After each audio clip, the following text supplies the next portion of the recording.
It's a rainy day. It's Thursday, May 7th. It's 3:27. I'll get started in about 3 minutes.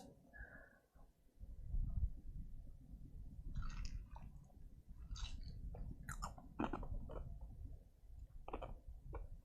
finally decided to get some nicer gear to do live streaming, because hopefully I'm going to be doing this for quite some time. I want to get through the whole Bible this way. It's been really good for me. I know not many people have been able to hang with me the whole time, but for those of you who've been able to at least hop in and out, I hope it's increased your scriptural literacy. Sometimes I begin talking about other things before it comes time to get started here. The stuff that's on my mind today is around conspiracy theories, and then the other stuff I'm thinking on is the nature of the church in the age of internet worship. And so I spend a lot of my time feeling anxious about what kind of disciples we're creating in the church based on the ways that we're ministering to people. And so I balance that with civic desires to protect the ones that I love. I saw a funny thing today. Apparently there was an episode of The Simpsons before where people were demanding a vaccine, and they attacked a truck and killer bees came out. And it mirrors the media cycle with everybody wanting a COVID vaccine, and then these murder hornets coming about on the West Coast. So I spent time worrying about murder hornets this week. What a world we live in. I remember living in West Texas and having these big red furry ants that just seemed so gnarly to me. I never got bitten by one, but man, it seemed like something out of a horror movie to me as a kid. Yeah, I remember them, and I remember there were horned toads. I called them horny toads in West Texas. And I love those things, man. They never hurt me. And I never got to see them cry blood the way that they're supposed to. But yeah, in Oklahoma, we don't have those. We have scorpions every now and again in no water, but I haven't seen them yet. But my wife has seen them. I don't know what sense that makes. And we have snakes. And I got to have my kids play with a frog for the first time this last week. That was fun. I was afraid Jesse would do that thing kids do sometimes where they like squeeze the life out of something, but he didn't. He was a good boy. Okay, it's 3:30. We're going to begin in 2 Samuel chapter 14. I keep my eye on my phone with the live stream, so if anybody has a question or feedback. Yesterday, apparently, I looked quite tired, so one of my friends said, "Jeffrey, you need to take a nap." And so, Sharon, I did go home and take a nap, and I felt much better, thank you. We're starting off in 2 Samuel chapter 14. And I don't know that there's anything... Well, if you're just joining for the first time, this is the history of King David, who was a man after God's own heart. However, still full of faults and frailties, not as bad as his predecessor, King Saul, the first king of the United 12 Tribes of Israel. But David is a mess. So yesterday in our reading, we covered the aftermath of him seducing Bathsheba and having her husband Uriah killed. And then God cursing his family, and that being actualized as one of his sons rapes one of his daughters, and then the direct brother of that daughter killed the son who raped her 2 years later. And he's on the run now. His name is Absalom. Or he's not on the run. He's in the care of Talmai, the son of Ammihud, king of Geshur, who is taking care of him as he hides out. So let's just have a time of prayer, and then I'll get to reading. Father, on this overcast and rainy day, in this uncertain time, we turn to your word, and we ask that your holiness would be imprinted upon us who attend upon your word. And we ask, Lord, that you would shower your church with blessings as we seek to be salt and light to this world that needs you very much. We ask these things in Jesus' holy name. Amen. 2 Samuel chapter 14. Listen to the word of God. Now Joab the son of Zeruiah perceived that the king's heart was toward Absalom. And Joab sent to Tekoa, and fetched thence a wise woman, and said unto her, I pray thee, feign thyself to be a mourner, and put on now mourning apparel, mourning, mourning apparel, and anoint not thyself with oil, but be as a woman that had a long time mourned for the dead. And come to the king, and speak on this manner unto him. So Joab put the words in her mouth. And when the woman of Tekoa spake to the king, she fell on her face to the ground, and did obeisance, and said, Help, O king. And the king said unto her, What aileth thee? And she answered, I am indeed a widow woman, and mine husband is dead. And thy handmaid had 2 sons, and they strove together in the field, and there was none to part them, but the one smote the other, and slew him. And behold, the whole family is risen against thine handmaid. And they said, Deliver him that smote his brother, that we may kill him, for the life of his brother whom he slew. And we will destroy the heir also. And so they shall quench my coal which is left, and shall not leave to my husband neither name nor remainder upon the earth. And the king said unto the woman, Go to thine house, and I will give charge concerning thee. And the woman of Tekoa said unto the king, My lord, O king, the iniquity be on me, and on my father's house, and the king and his throne be guiltless. And the king said, Whosoever saith aught unto thee, bring him to me, and he shall not touch thee any more. Then said she, I pray thee, let the king remember the Lord thy God, that thou wouldest not suffer the revengers of blood to destroy any more, lest they destroy my son. And he said, As the Lord liveth, there shall not one hair of thy son fall to the earth. Then the woman said, Let thine handmaid, I pray thee, speak one word unto my lord the king. And he said, Say on. And the woman said, Wherefore then hast thou thought such a thing against the people of God? For the king doth speak this thing as one which is faulty, in that the king doth not fetch home again his banished. For we must needs die, and are as water spilt on the ground, which cannot be gathered up again.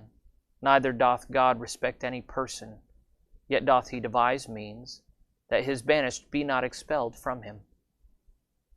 Now therefore that I am come to speak of this thing unto my lord the king, it is because the people have made me afraid, and thy handmaid said, I will now speak unto the king.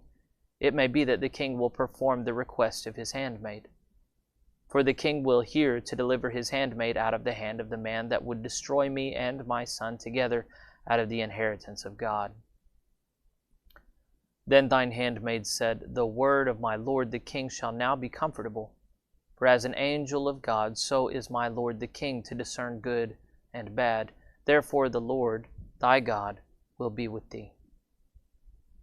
Then the king answered and said unto the woman, Hide not from me, I pray thee, the thing that I shall ask thee. And the woman said, Let my lord the king now speak.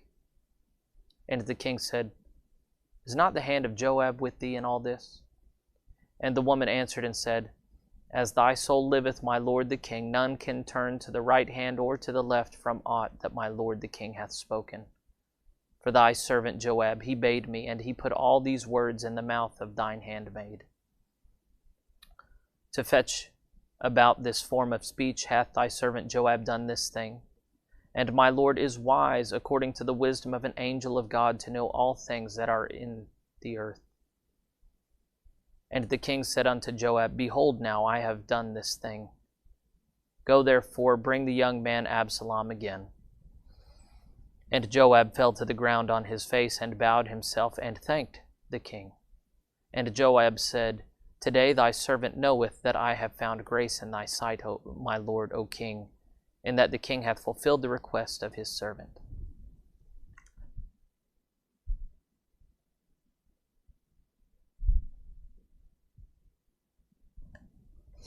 So Joab arose and went to Geshur and brought Absalom to Jerusalem. And the king said, "Let him turn to his own house, and let him not see my face." So Absalom returned to his own house and saw not the king's face. But in all Israel there was none to be so much praised as Absalom for his beauty. From the sole of his foot even to the crown of his head, there was no blemish in him. And when he polled his head, for it was at every year's end that he polled it, because the hair was heavy on him, therefore he polled it, P-O-L-L-E-D. He weighed the hair of his head at 200 shekels after the king's weight.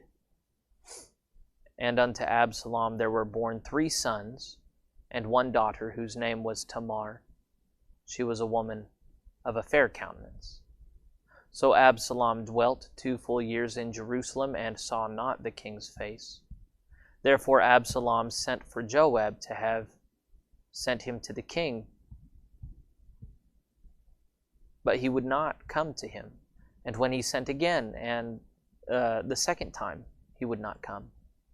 Therefore he said unto his servants, "See, Joab's field is near mine, and he hath barley there. Go and set it on fire."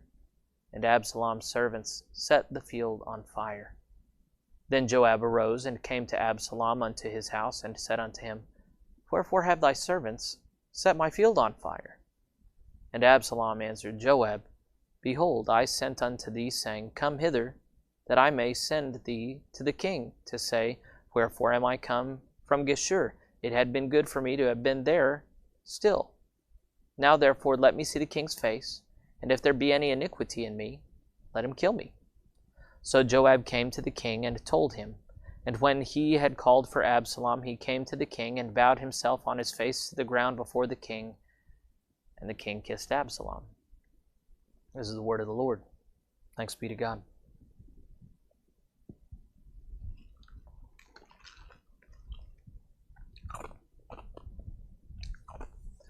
So Absalom has been staying in Geshur, as I set it up a second ago. And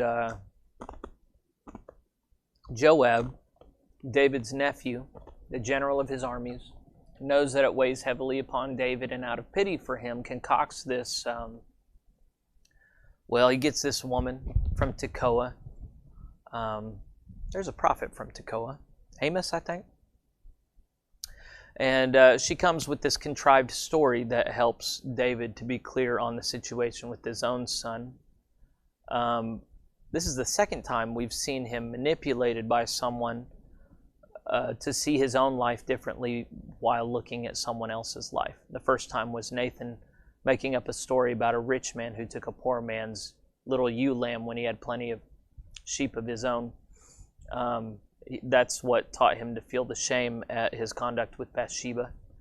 So now you have this woman come, and she gives this scenario where she has 2 sons, and her husband is dead, and she needs, this is a patriarchal society. She can't provide for herself. She needs a man to provide for her, but her 2 sons get in a fight, and one kills the other.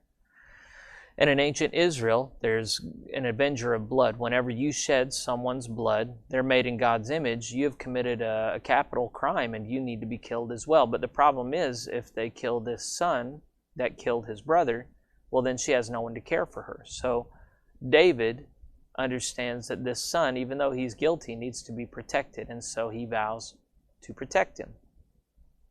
And so the woman then says, well, why don't you do things the same in your own family, because it's clear that you've got a family member that's in hiding now because he killed somebody, but he needs to be in connection with you. So he sees through the plan, and he says, did Joab put you up to this? And then she, knowing she's caught, she gives Joab up with lots of flattery to David. But then David gives in, and he has Absalom brought from his place of hiding. But something weird happens, and we're not told what happens in David's head, but he doesn't have Absalom re-enter the court. And as it stands, my understanding is that Absalom is entitled to the throne now that Amnon has been killed.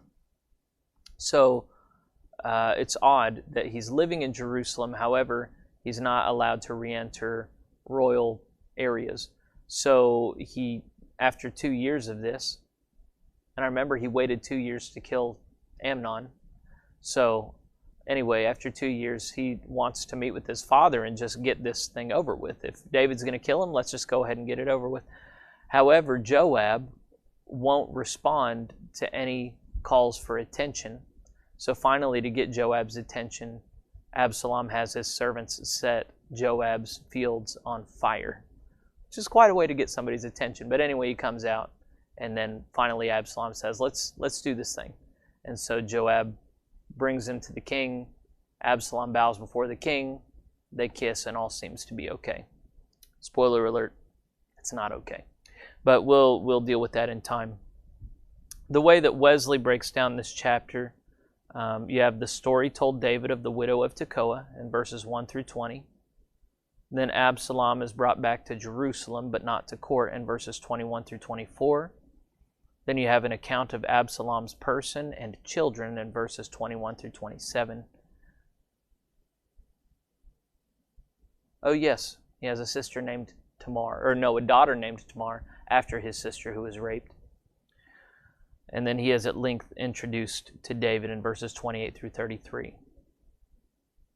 So in verse 1 it says, Now Joab the son of Zeruiah perceived that the king's heart was toward Absalom.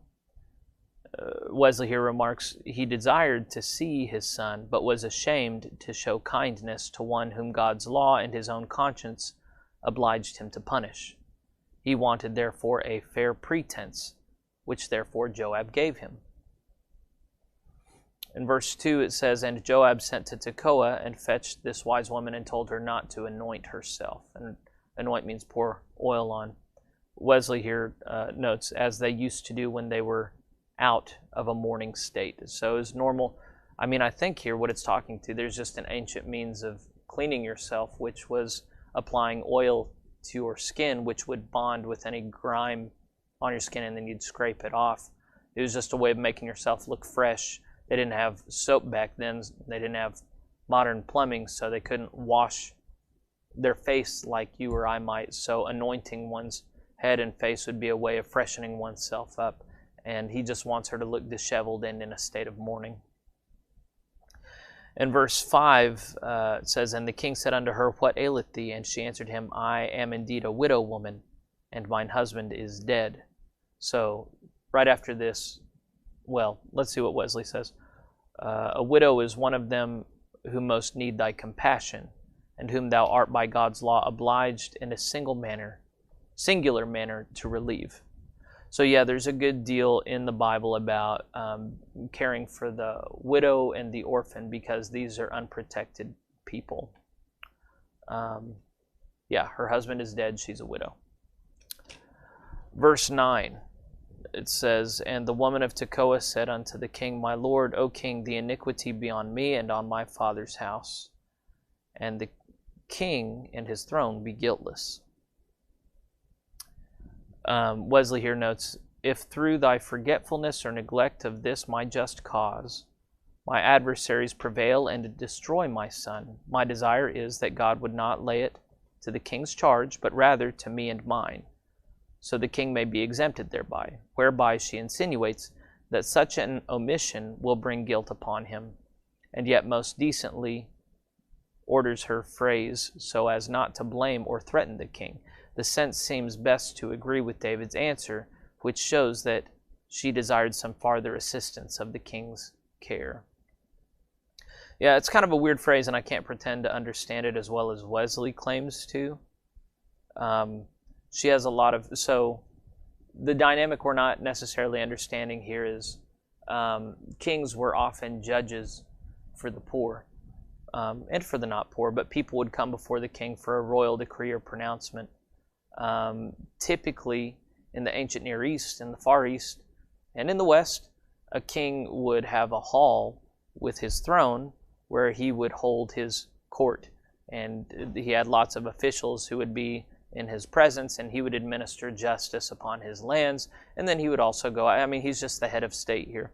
So she appears to him with this story, and then she's flattering him because that's what he's accustomed to, but also, you want to butter up somebody, you want things for. So I took this language mostly to be, King, you're really sticking your neck out here for me, and if it doesn't go your way, then I hope it's not held against you. It just seemed like a polite thing to say, but maybe it's more than that, and I'm too stupid to get it. In verse 11, it says, Then said she, I pray thee, let the king remember the Lord thy God, that thou wouldest not suffer the revengers of blood to destroy any more, lest they destroy my son. When she asks that David remember the Lord, Wesley here notes, the Lord in whose presence thou hast made me this promise, and who will be a witness against thee if thou breakest it. So this is kind of a, you said it, you said your judgment, hold to it, and the Lord is going to hold you to it. So remember the Lord. You know, you can't make a promise to a dear old widow and then just forget about it and let her go to the wind. You know, the Lord is watching. Verse 13, there's the phrase, wherefore then? Quote, and the woman said, wherefore then hast thou thought such a thing against the people of God? For the king doth speak this thing as one which is faulty, in that the king doth not fetch home again his banished. So that's her calling out the king for Absalom. Wesley here notes, if thou shouldst not permit the avengers of blood to molest me or to destroy my son, who are but two persons, how unreasonable is it that thou shouldest proceed in thy endeavors to avenge Amnon's blood upon Absalom, whose death would be grievous to the whole commonwealth of Israel, all whose eyes are upon him as the heir of the crown, and a wise and valiant and amiable person, unhappy only in this one act of killing Amnon, which was done upon an high provocation, and whereof thou thyself didst give the occasion by permitting Amnon to go unpunished? She, here in this same verse, says the king, David, is the faulty one. Wesley notes, by thy word and promise and oath given to me for my son, thou condemnest thyself for not allowing the same equity towards thine own son.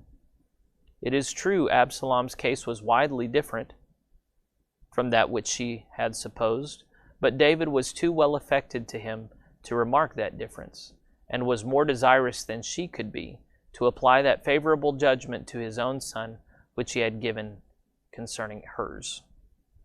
So yeah, Wesley notes something that I was kind of bothered by as well, which is, you know, the previous example where Nathan got the king to change his mind on something applied pretty much one-to-one. Here, the example is pretty different. But even so, it just elicits these emotions in the king that give him permission not to fulfill the law's demands so far as avenging the blood of his son Amnon. So we talked before about the sin of Eli, which is compromising God's law for the sake of your family because you love them more than you fear the Lord. Samuel replicated it in the same way with his sons. But David seemed to replicate it whenever he didn't punish Amnon for raping his daughter Tamar. But now he might be committing it again by not punishing Absalom for murdering his brother in cold blood. Maybe. A separate note altogether is something that applies to us. Within a pastoral capacity, I've had the privilege of looking in from the outside on a number of people's lives. I've learned a lot of people's very personal business and seen their day-to-day struggles. And there are some times when something is very clear to me, and I would argue to any outside observer, but is not clear to the person going through something. So just a simple example, someone is a functional alcoholic. You know, from the outside, I might be able to say, hey, you got to quit because you're not always going to be functional. This is just bad for you spiritually. It's a bad plan. But because someone is so far in it, they don't see it, you know.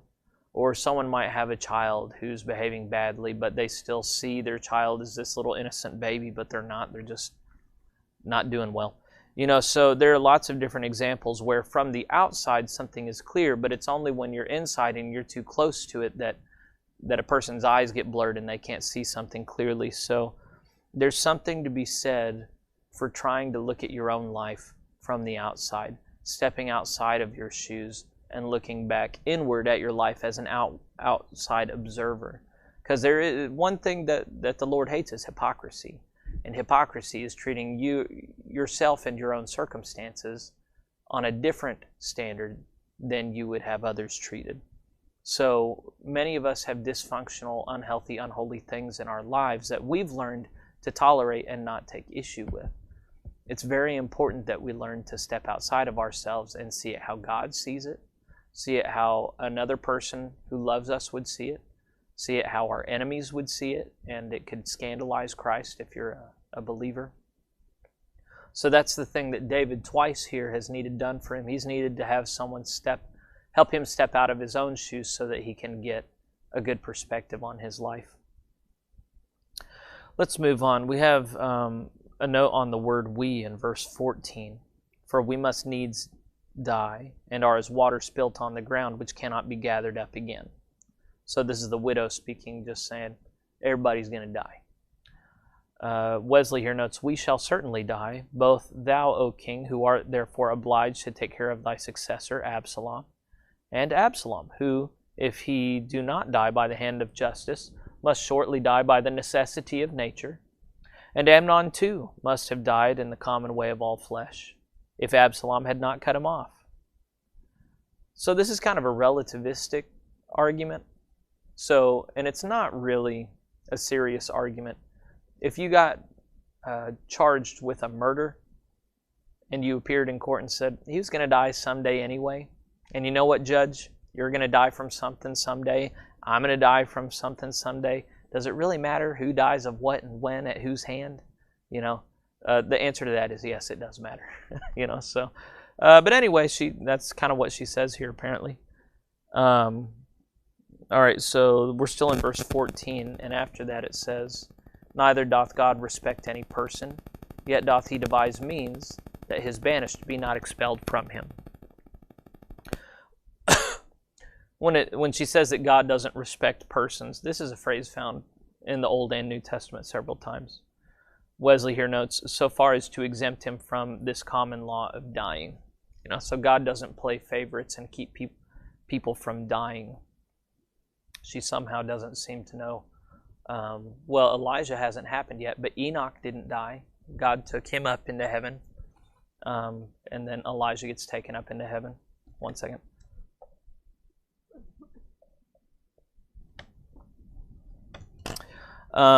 Anyway, that's not her concern. So let's see, we're still in verse 14, that his banished be not expelled from him. So what she's saying, according to Wesley, is the Lord has given laws to this purpose, that the manslayer who is banished should not always continue in banishment, but upon the high priest's death return to his own city. And that's true. The problem here is he's not guilty of manslaughter. He's guilty of murder. And the difference there is intent. But this is cold-blooded murder. So anyway, he's buying it all because, the more I look at it, the more I see he's just looking for an excuse to bring Absalom close. He's not being real discerning in the difference between this scenario this woman brought him and his own scenario. In verse 15, it talks about the people, quote, now therefore that I am come to speak of this thing unto my lord the king, it is because the people have made me afraid, and thine handmaid said, I will now speak unto the king. So who are these people that made the widow afraid? Wesley says, the truth is, I was even forced to this bold address to thee by the disposition of thy people, who are contented at Absalom's perpetual banishment, lest if Absalom by his father-in-law's assistance invade the land, the people who have a great kindness for him and think he is very hard used should take up arms. So I understand what Wesley here is saying. So Absalom is the heir apparent. He's being kept in the royal household of a non-Israelite. In the realm of geopolitics, whenever there's an administration in place that a foreign power doesn't like, a foreign power can acquire a potential alternative heir and then equip and arm that heir to do war. So she seems to be highlighting, according to Wesley, the fact that Absalom is a threat to the state. Let's look at that quote again.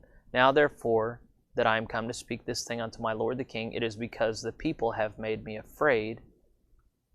And thy handmaid said, I will now speak to the king. It may be that the king will perform the request of his handmaid. So, according to Wesley, she's saying, I'm afraid for my fellow countrymen because Absalom could be a foreign invader now. He could team up with a foreign invader. I'm not sure that that's at all clear from the text. I'm sure, hypothetically, it's true that that could happen. I'm not sure that her concern is for geopolitics. I think it's much more likely that Joab threatened her to do this and that that's what she's talking about. Either that or she's keeping up the farce that, hey, maybe this was true about her sons, but she's using that to influence him in that way as well. In verse 16, it uses the word hear, H-E-A-R, quote, for the king will hear to deliver his handmaid out of the hand of the man that would destroy me and my son together out of the inheritance of God. Yeah, I think she's keeping this farce going even after she was exposed as, let's see what Wesley says. He says, for I know the king is so wise and just that I assure myself of audience and acceptation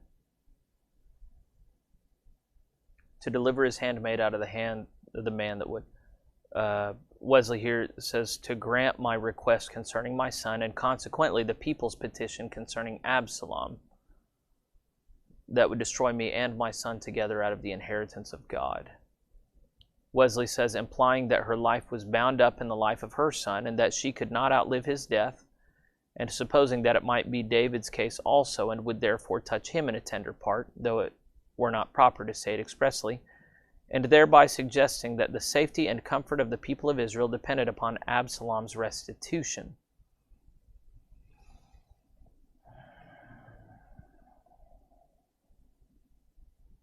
She also speaks out of the inheritance of God.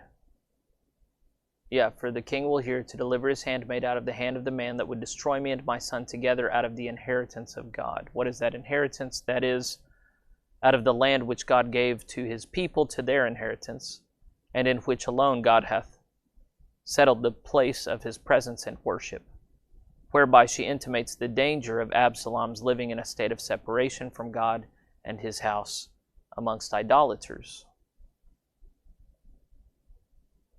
So she's representing that the whole nation, no, I'm just not seeing that language. According to John Wesley, she's conveying concern that the whole nation is at risk so long as Absalom is estranged. And she's doing that roundabout by talking about her own son. And I'm just not seeing it. Maybe I'm not as bright today as I should be. Verse 17, it says, then thine handmaid said, the word of my lord the king shall now be comfortable. For as an angel of God, so is my lord the king to discern good and bad. So she compares him to an angel. Wesley says in wisdom and justice and goodness. And so then she says, therefore the Lord thy God will be with thee. So Wesley here says, because thou art so wise and gracious to those who in strict justice deserve punishment, God will own and stand by thee in this thy act of grace, or God will prosper thee in thy enterprises. So she's flattering him and saying the Lord will bless him in what he chooses to do, I guess. Verse 19, and the king said, is not the hand of Joab. Okay, no, the farce hasn't been exposed now. So yeah, his case is even weaker then. The farce wasn't exposed before now, so whenever she's talking about her son being threatened, her being threatened for her son, that all fits together. Okay. And the king said, is not the hand of Joab with thee in all this? Wesley here notes, hast thou not said and done this by Joab's direction? This is verse 19. And the woman answered and said, as thy soul liveth, my lord the king, none can turn to the right or the left. All this, that phrase, as thy soul liveth, well, whatever. This whole phrasing, it just conveys that the king discovered the truth.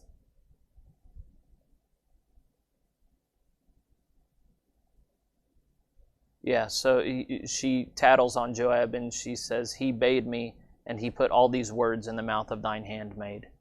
So with respect to these words, Wesley says, as to the substance of them, but not as to the expressions.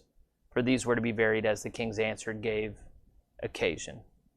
What a nerdy thing to critique. Okay, I'm just going to go on. That's so silly, of course.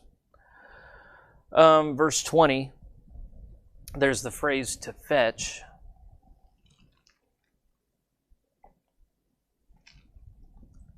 Quote, to fetch about this form of speech hath thy servant Joab done this thing, and my Lord is wise, according to the wisdom of an angel of God, to know all things that are in the earth. She calls him an angel twice. I've never really liked that descriptor for anyone, but maybe that's my personal issue. Anyway, here Wesley's note is that is to propose his and the people's desire of Absalom's restitution in this parabolical manner. And when she says that King David knows all things that are in the earth, that's an expression that means in this land or in all thy kingdom, all the counsels and devices of thy subjects. Verse 22, quote, and Joab fell to the ground on his face and bowed himself and thanked the king. And Joab said, today thy servant knoweth that I have found grace in thy sight, O my lord king, in that the king hath fulfilled the request of his servant. Wesley comments here, but it seems David had no power to dispense with God's laws, nor to spare any whom God appointed to destroy. For the laws of God bound the kings and rulers as well as the people of Israel. How justly did God make this man, whom he had so sinfully spared, a scourge to him? So he's alluding to the fact that Absalom forms a rebellion here soon. And Wesley is squarely condemning David for not executing justice upon Absalom, who killed in cold blood. In verse 24 it says, and the king said, let him turn to his own house and let him not see my face. Wesley's note says, lest whilst he showed some mercy to Absalom, he should seem to approve of his son. Likewise, by this means Absalom might be drawn to a more thorough humiliation and repentance. So, yeah, Wesley's just imagining David's reasons for not bringing him close again. One is not to be seen to be breaking the law too badly for his son. What's that called? It's not cronyism, it's when you show preference for your family in a way that compromises your integrity professionally. I can't think of it. But also he wants to humble Absalom. So by keeping him separate, he's hoping for more contrition and penitence in the future. In verse 25, it describes the new Tamar with beauty. No, Absalom for his beauty. But in all Israel there was none to be so much praised as Absalom for his beauty. Wesley here notes, this is noted as the occasion of his pride and of the people's affection to him. So yeah, Absalom does seem to be prideful, and he is well loved by many. So beauty is lifted up as a reason for that. Talks in verse 26 about how he weighed his hair every year. Wesley notes, others understand this not of the weight, but of the price of his hair. Because, yeah, that would be really heavy. 200 shekels. Can you imagine how heavy your hair would have to be? So, yeah, that makes more sense. That's how much his hair was worth. Although, why would anyone buy hair? Nowadays, we have, like, wigs and stuff. But I don't really know. I don't know. Verse 27, it talks about Absalom having sons and a daughter. Wesley here notes, all which died not long after they were born, as may be gathered from chapter 18, verse 18, where it is said that Absalom had no son. In verse 32, and Absalom answered Joab, this is after he caught his field on fire, and Joab comes out to figure out what's going on. Absalom said to Joab, behold, I sent unto thee, saying, come hither, that I may send thee to the king to say, wherefore am I come from Geshur? It had been good for me to have been there till now, there still. Now therefore let me see the king's face, and if there be any iniquity in me, let him kill me. Wesley notes, for it is better for me to die than to want the sight and favor of my dear father. Thus he insinuates himself into his father's affections by pretending such respect and love to him. It seems that by this time Absalom, having so far recovered his father's favor, began to grow upon him, and take so much confidence as to stand upon his own justification, as if what he had done had been no iniquity, at least not so as to deserve death. See how easily wise parents may be imposed on by their children when they are blindly fond of them. Yeah, that's a good sermon right there. I've pretty much trained Susanna to manipulate me. I'm going to be in trouble. It's very difficult not to be...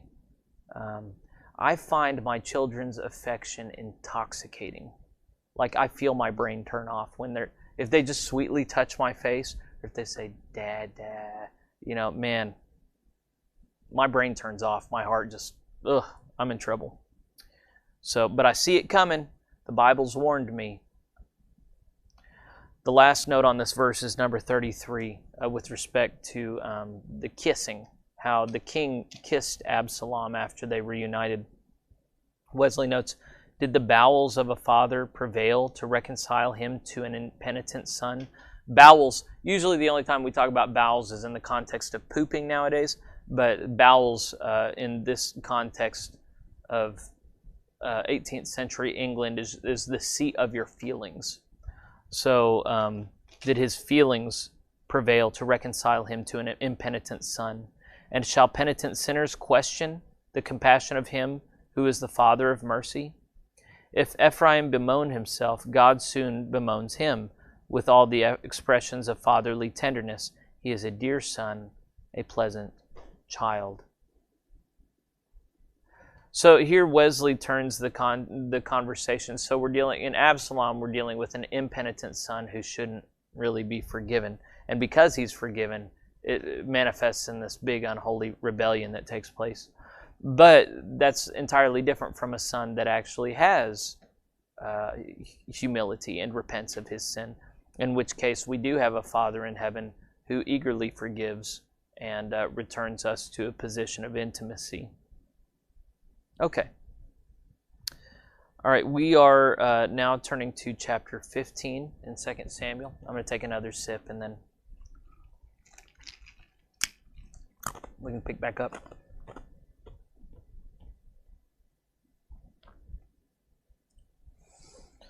Listen again to the word of God. And it came to pass after this that Absalom prepared him chariots and horses and 50 men to run before him. And Absalom rose up early and stood beside the way of the gate. And it was so that when any man that had a controversy came to the king for judgment, then Absalom called unto him and said, Of what city art thou? And he said, Thy servant is of one of the tribes of Israel. And Absalom said unto him, See, thy matters are good and right, but there is no man deputed of the king to hear thee. Absalom said moreover, Oh, that I were made judge in the land, that every man which hath any suit or cause might come unto me, and I would do him justice.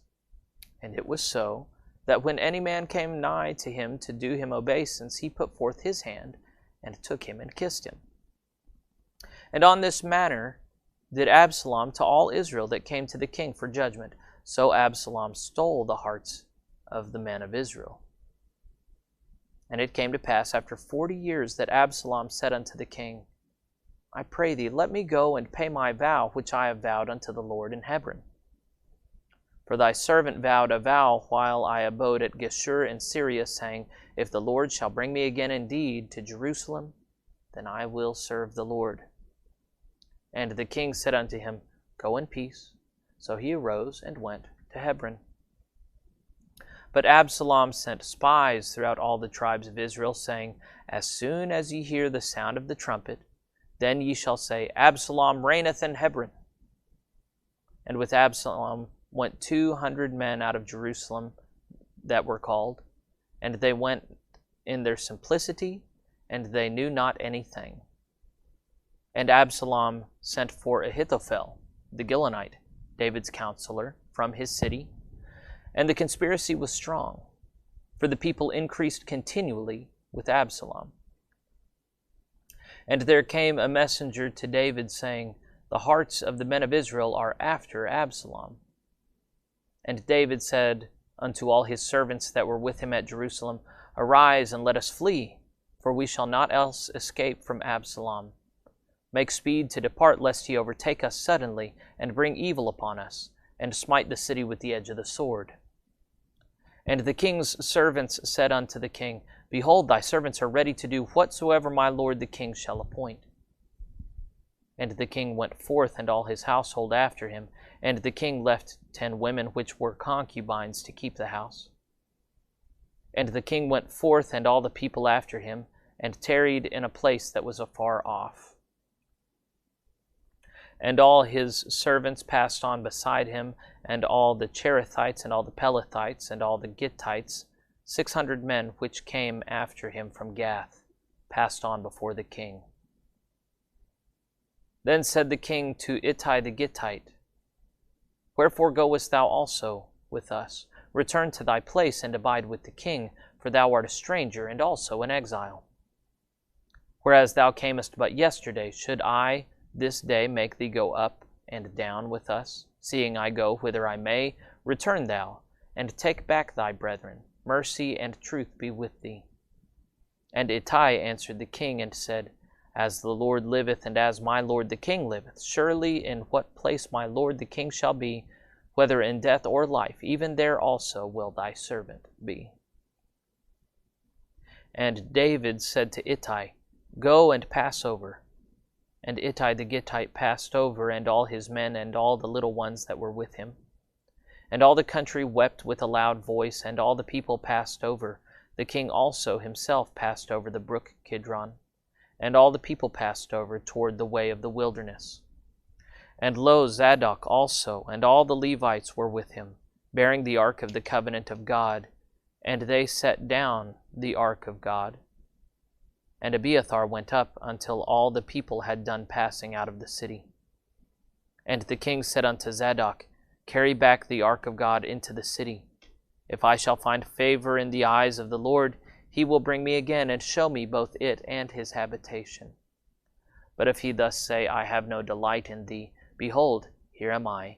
Let him do to me as seemeth good unto him. The king said also unto Zadok the priest, Art not thou a seer? Return into the city in peace, and your 2 sons with you, Ahimaaz thy son, and Jonathan the son of Abiathar. See, I will tarry in the plain of the wilderness, until there come word from you to certify me. Zadok therefore and Abiathar carried the ark of God again to Jerusalem, and they tarried there. And David went up by the ascent of Mount Olivet, and wept as he went up, and had his head covered, and he went barefoot. And all the people that was with him covered every man his head, and they went up weeping as they went up.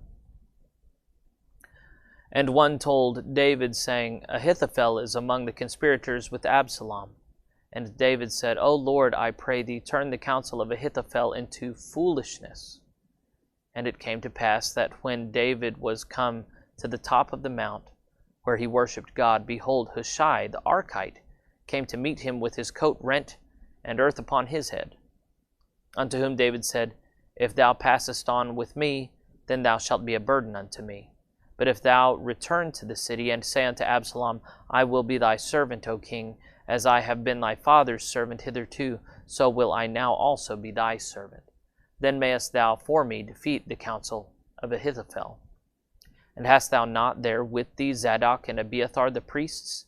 Therefore it shall be that what things soever thou shalt hear out of the king's house, thou shalt tell it to Zadok and Abiathar the priests.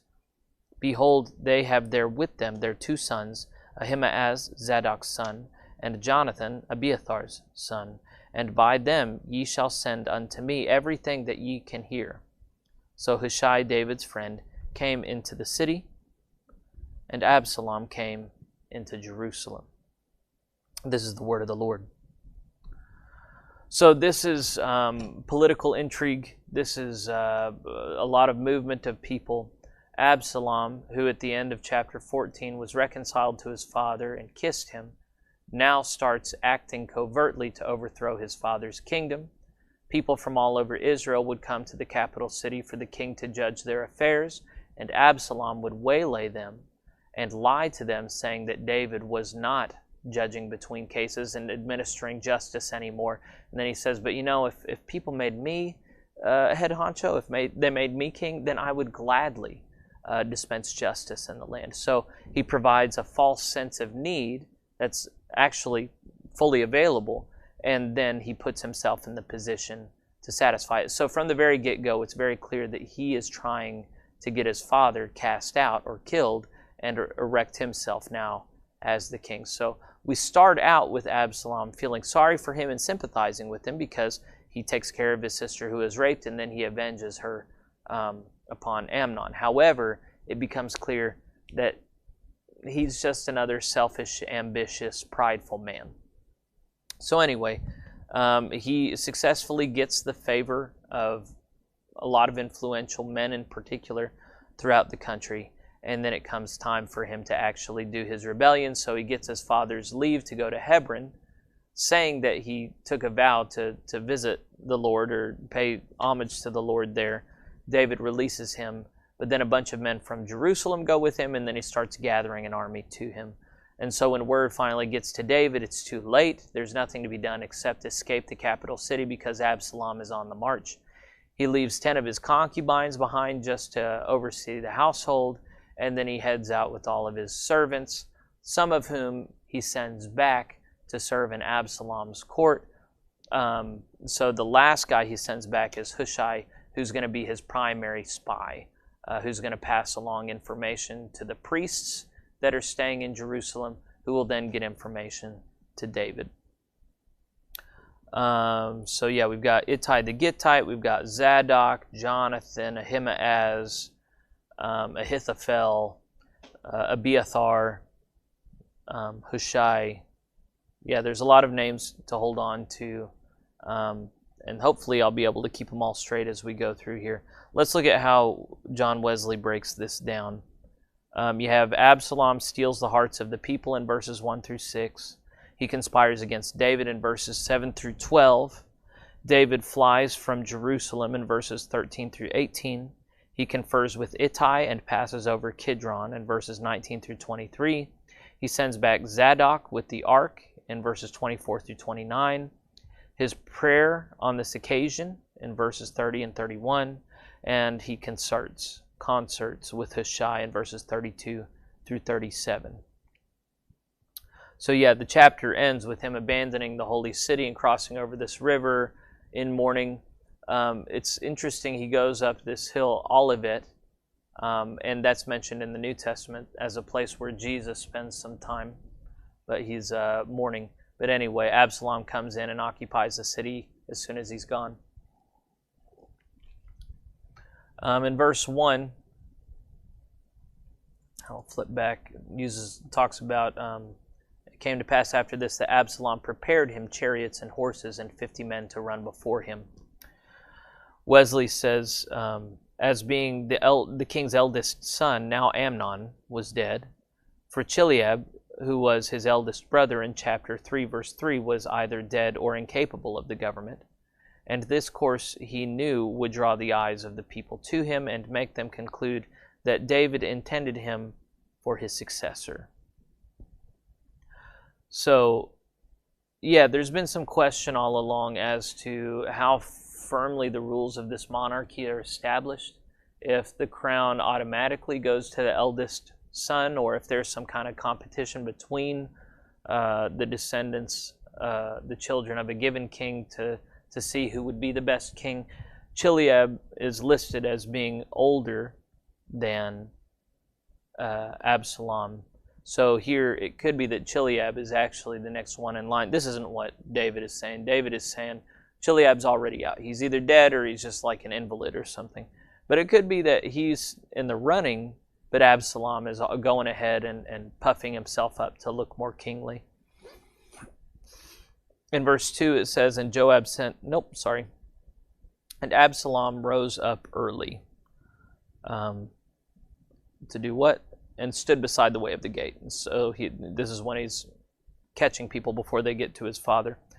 Wesley says by waking early, he was thereby making a show of solicitude for the good of the public and of every private person.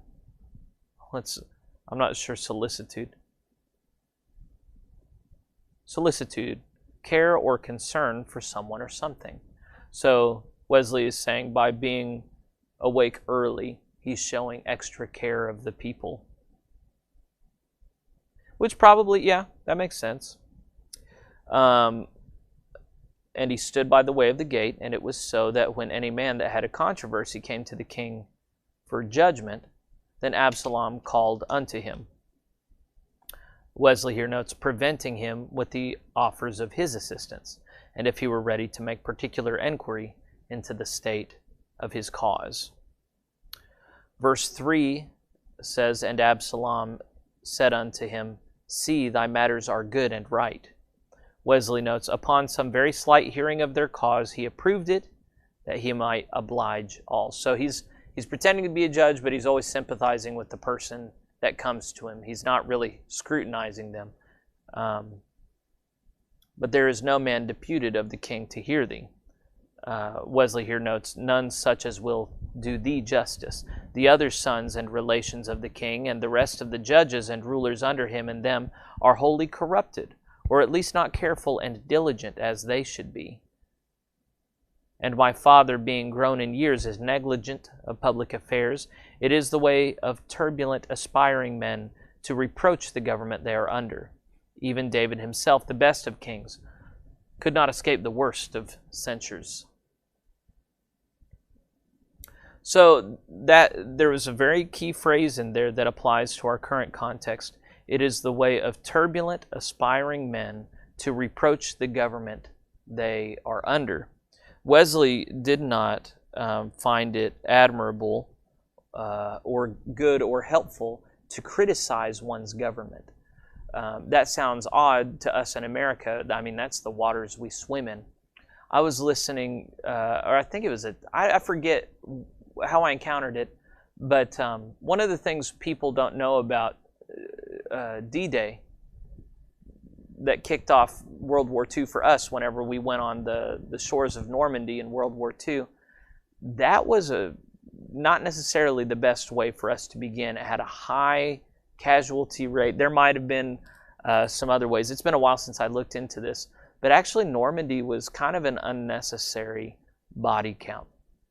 If we had today's media back then rather than the solidarity of standing behind our troops at D-Day, we would have had all kinds of articles talking about what an idiot FDR was and all his generals, how they're a bunch of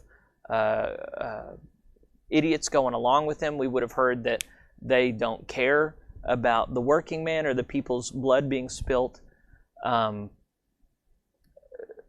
the case they would have made was that they came up with a plan with an unnecessarily high body count. So we've got a setting today where politicians on the other side of those in leadership are regularly assassinating character, but also it's just a common thing for media to tear leadership apart. And I'm not talking just about Donald Trump. I'm just talking about anyone on the other side of the aisle.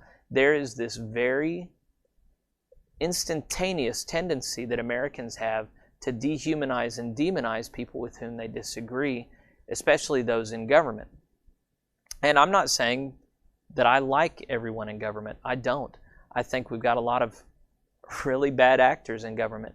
But even so, it's really not helpful to just curse their name and call them out and be nasty about them.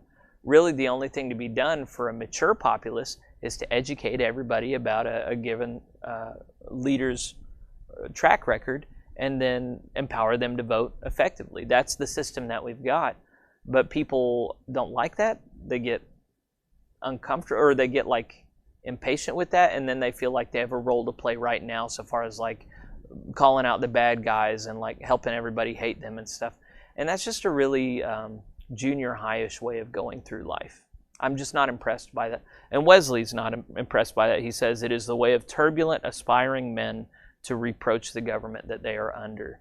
You know, as an imperfect leader myself, I would much rather people in my church who see my faults and frailties to work with me rather than against me. And that doesn't mean do everything I say the way that I say it.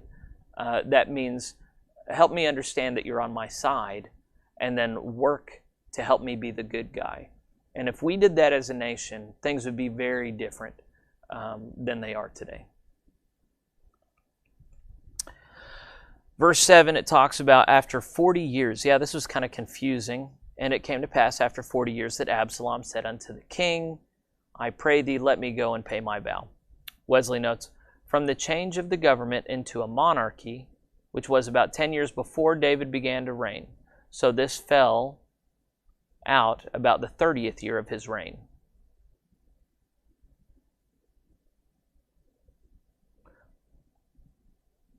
"40 years. So Wesley here is saying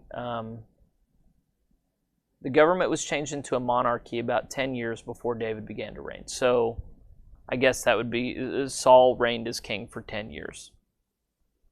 And then David has been reigning another 30 years. I guess that, so David is, I think he was 30 whenever he got the throne, so now he's 60. And Absalom is in his 40s, maybe 30s. Verse 9, it talks about the city Hebron, quote, and the king said unto him, go in peace. So he rose and went to Hebron. Wesley notes this place he chose as being an eminent city and next to Jerusalem, the chief of the tribe of Judah, and the place where his father began his kingdom, which he took for a good omen.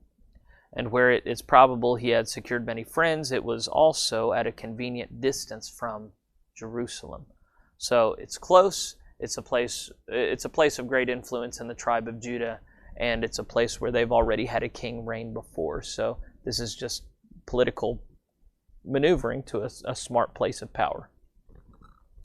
In verse 11 it says, and with Absalom went 200 men out of Jerusalem that were called. Wesley notes on the word called, such as Absalom had picked out as fit for his purpose, such as were of some reputation with the king and people, which would give a countenance to his undertaking, and give occasion to people at first to think that this was done by his father's consent, as being now aged and infirm, and willing to resign the kingdom to him.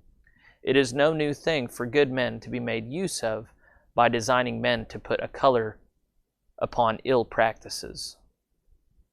So Wesley here is making a number of presumptions about how aware these men that went with him were that David actually was not handing power over to Absalom. Verse 12, it talks about sacrifices, quote, and Absalom sent for Ahithophel the Gilonite, David's counselor, from his city, even from Gilo, while he offered sacrifices. Wesley notes, which he did not in devotion to God, but merely that upon this pretense he might call great numbers of people together. So in Hebron there seems to have been a shrine. So the Ark of the Covenant is in the tabernacle that David built in Jerusalem. But even so, there seems to be a place in Hebron where he can worship the Lord. But Wesley is saying, oh, he wasn't really worshiping the Lord in spirit and in truth. Rather, he's just doing that to say, oh, I'm here to worship the Lord, while he's actually there to gather an army. And I don't know how one could make such a... It's entirely possible that Absalom could be thinking that what he's doing does glorify God and is in service to his kingdom. That's entirely possible. He's wrong, but it's possible. People are wrong all the time about what glorifies God.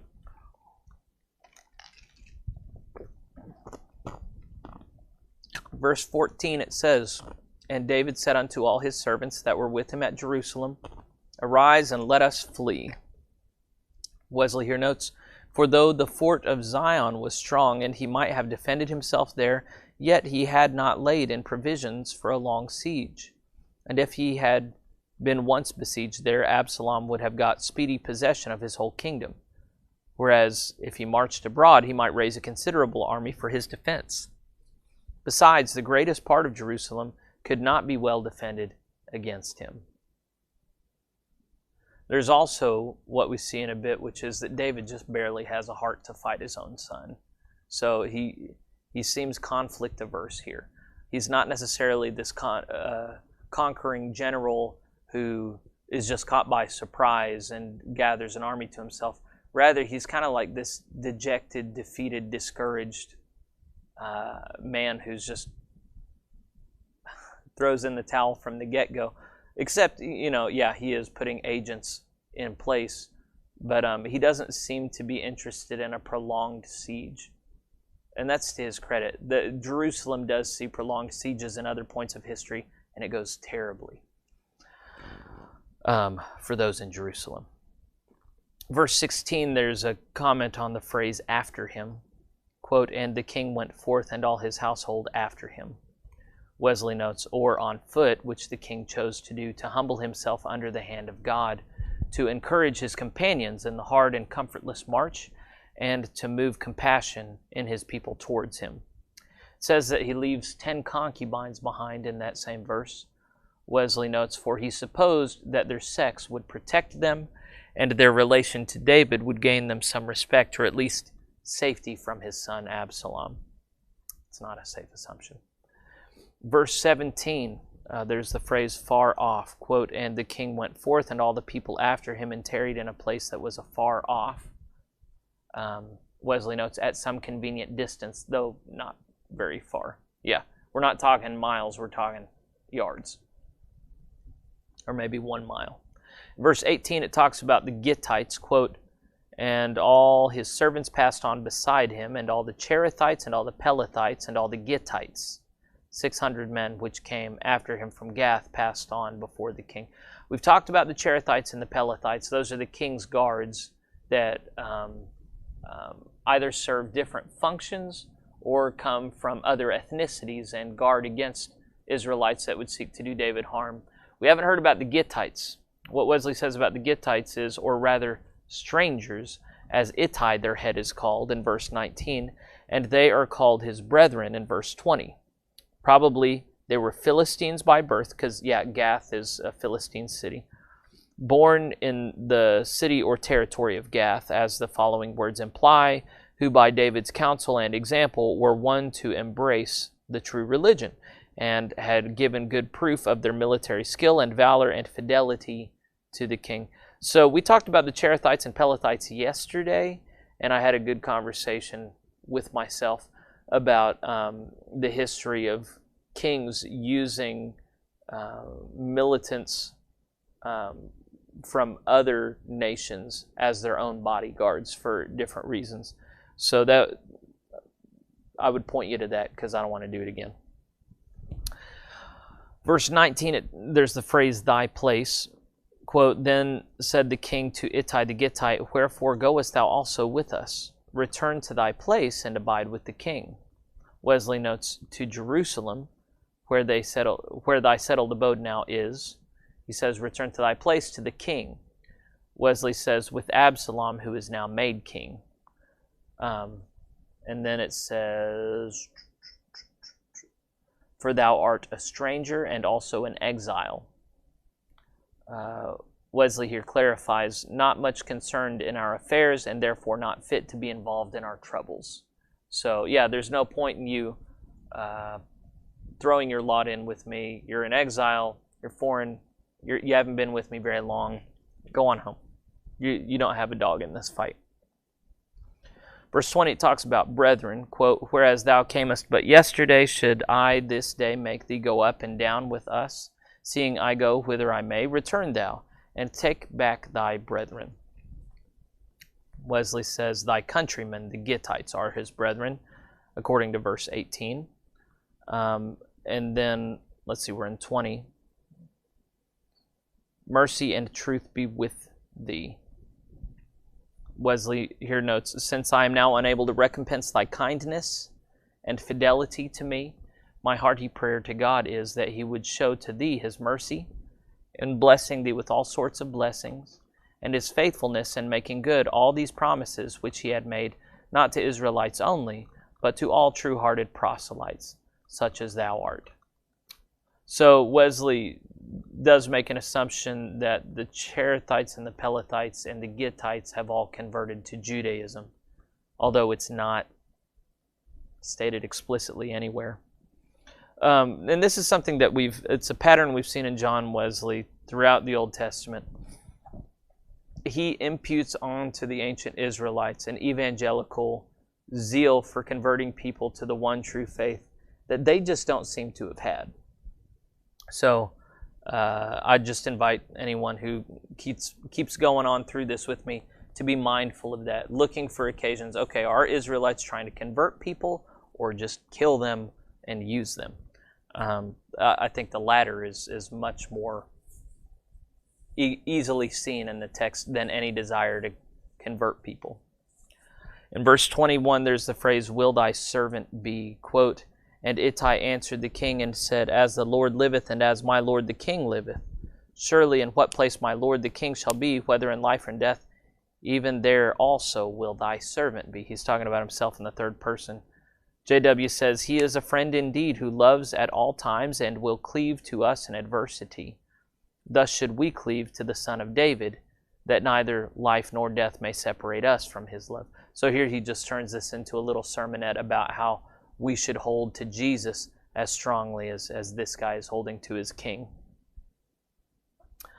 Verse 22, it talks about little ones, quote, and David said to Ittai, go and pass over. And Ittai the Gittite passed over, and all his men, and all the little ones that were with him. Wesley notes, for being so deeply engaged for David, he durst not leave his little ones to Absalom's mercy. So wait, did they go with David or not? Yeah, I guess so. Yeah, so he was trying to send them back to Jerusalem, and they just say, no, yeah, it's similar to like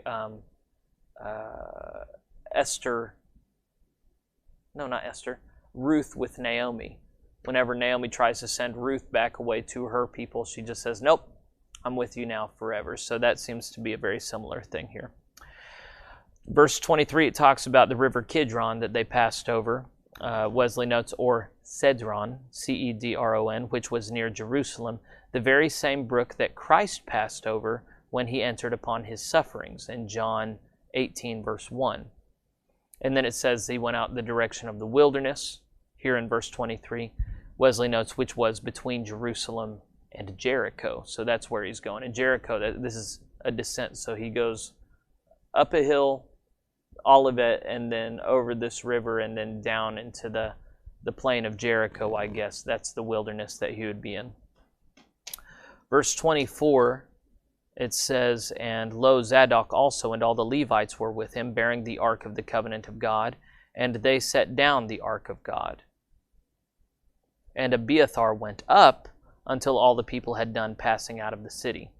So with Abiathar going up, Wesley says, from the ark to the city, which was on higher ground, that so he, being the high priest, might use his authority with the people to persuade them to do their duty, and there he stayed until all those whom he could persuade were gone forth. So yeah, I think he's high priest. He's recruiting people to follow David into his exile, I guess. Verse 25, there's the phrase, carry back, quote, and the king said unto Zadok, carry back the ark of God into the city.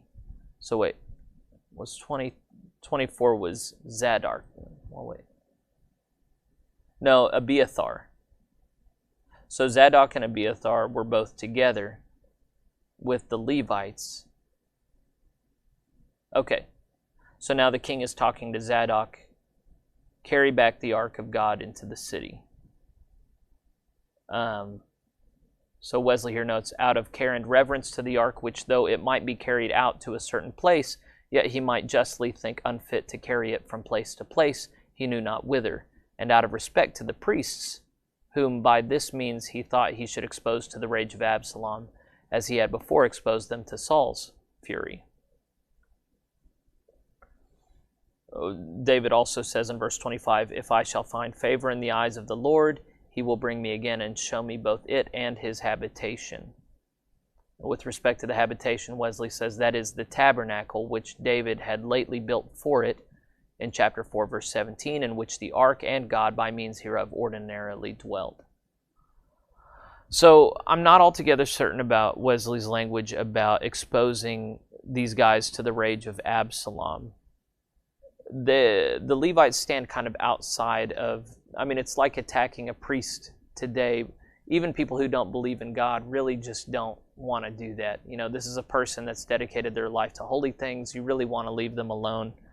But here he seems to be indicating that David thinks they will experience some punishment from Absalom, but he's sending them back anyway. I don't know how to reconcile that, so I probably misunderstood it. In verse 26, there's the phrase, "let him do," quote, "but if he thus say, I have no delight in thee." This is David's speech saying, if the Lord loves me, then he will work things in my favor and I'll return to the tabernacle to worship him. But if God doesn't like me, is what we're coming to. But if he should thus say, "I have no delight in thee, behold, here am I, let him do to me as seemeth good unto him." So, if the Lord doesn't like me, go ahead and let him kill me. Wesley says, "That we may not complain of what is, let us see God's hand in all events. And that we may not be afraid of what shall be, let us see all events in God's hand." So that's a good little sermonette. And so rather than preaching on it, I'll just say it one more time. That we may not complain of what is, let us see God's hand in all events. And that we may not be afraid of what shall be, let us see all events in God's hand. That's a great approach to suffering, present and future suffering. If you believe God's hand is in it, then you don't rail and rage against it. You submit to it and find blessing in that. In verse 27, David is still speaking to Zadok. The king said also unto Zadok, the priest, "Art thou not a seer?" Wesley comments, "A seeing, discerning, or observing man," for so the Hebrew verb ra'ah is often used. And this suits well with David's mind. "Thou art a wise man, and therefore fit to manage this great business, which requires prudence and secrecy." So he's sending Zadok to go back under what will now be Absalom's city to continue serving as priest there. And he's saying, you can do it. You're a discerning fella. Verse 30 talks about people being barefoot, quote, "And David went up by the ascent of Mount Olivet and wept as he went up, and had his head covered, and he went barefoot. And all the people that was with him covered every man his head, and they went up weeping as they went up." So with respect to David being barefoot, Wesley says, in testimony of his deep sorrow and humiliation and shame for his sins. Okay. In verse 34, it says, "But if thou return to the city and say unto Absalom..." So here David is talking to Hushai, the guy he's sending back to be a spy for him, and he knows that Ahithophel is going to be a counselor in Absalom's court, and he's going to be the primary counselor, and so he's sending Hushai to make his counsel look bad and stupid, so that Absalom doesn't trust. He trusts Hushai rather than the guy who's actually his friend. So Wesley here comments, "That is as faithful to thee as I have been to thy father." Oh wait, no, I should read this. "But if thou return to the city," this is David speaking to Hushai, "and say unto Absalom, I will be thy servant, O king, as I have been thy father's servant hitherto, so will I now be thy servant. Then mayest thou defeat the counsel of Ahithophel." So Wesley says, that is, "I will be faithful unto thee." This is the words Hushai is going to say to Absalom. "I will be faithful to thee as I have been to thy father David." David's suggesting this crafty counsel must be reckoned amongst his sins. Nevertheless, God was pleased to direct this evil advice to a good end. So this is one of the things that really hurts Wesley as you go through the Old Testament stories. There are a number of times when the hero of the story participates in some form of deception to advance the cause of righteousness. And the Lord, for his part, doesn't seem to care, or at least he doesn't punish it. So Wesley here is saying, yeah, it was dishonest for him to do this. It was sinful for him to do this dishonest thing, but he did it, so let's deal with it. In verse 36, it says, "Behold, they have there with them their two sons, Ahimaaz, Zadok's son, and Jonathan, Abiathar's son. And by them ye shall send unto me everything that ye can hear." So this is him talking to Hushai about, as he's serving as a, they didn't have cell phones back then. So how would he report in? He would report through these two sons of the priests. So he says, while you are there, no, they have with them their two sons. So by there, Wesley says, not in Jerusalem, but in a place near to it, to which they could easily send upon occasion. So yeah, to actually communicate with David within the city would be too dangerous, but apparently they can send their sons someplace close. So the final verse that has a note is verse 37. It says, "So Hushai, David's friend, came into the city, and Absalom came into Jerusalem." Wesley notes, how soon do royal cities and royal palaces change their masters? But we look for a kingdom which cannot be moved. So, kings and kingdoms will all pass away, but the kingdom of God will not. We only have 10 more minutes. That's not enough time to conquer another chapter. If I would wrap up what would be good for us to tend upon in digesting these chapters. One is clearly the role and influence of family in our lives. Are there ways in which our love of our children or other relatives has blinded us to our own sinfulness? Are there ways in which we give the Lord not the justice and righteousness that he deserves, but we forego those things for the sake of our families? Are there ways in which we are fostering our own demise by enabling wickedness in our jurisdiction? So that was a fancy way of just saying, is there anything you're doing that could hurt you in the future that you're just not seeing because you want to trust rather than be vigilant? There is a day when we can sit back and relax and trust that everything's going to be okay. And that is when Christ comes again in glory. Until that day, we're here to work. We're here not to trust, but to be vigilant. We're here to serve the Lord and do what we can to make sure that everything in our given realms of influence are of benefit to God and his coming kingdom. So that means there are really no civilians in daily life right now. There are those who are working for the Lord, and there are those who aren't. And if you're not working for the Lord, you're working against him. You're working against his purposes. So, let's just end on that note. I think that's a good meditation for all of us. So may it be a blessing to you. May the Lord bless you and keep you. May the Lord make his face to shine upon you and be gracious unto you. May the Lord lift up his countenance upon you and give you peace. I'll be back at this tomorrow, 3:30. Feel free to join me then. Bye.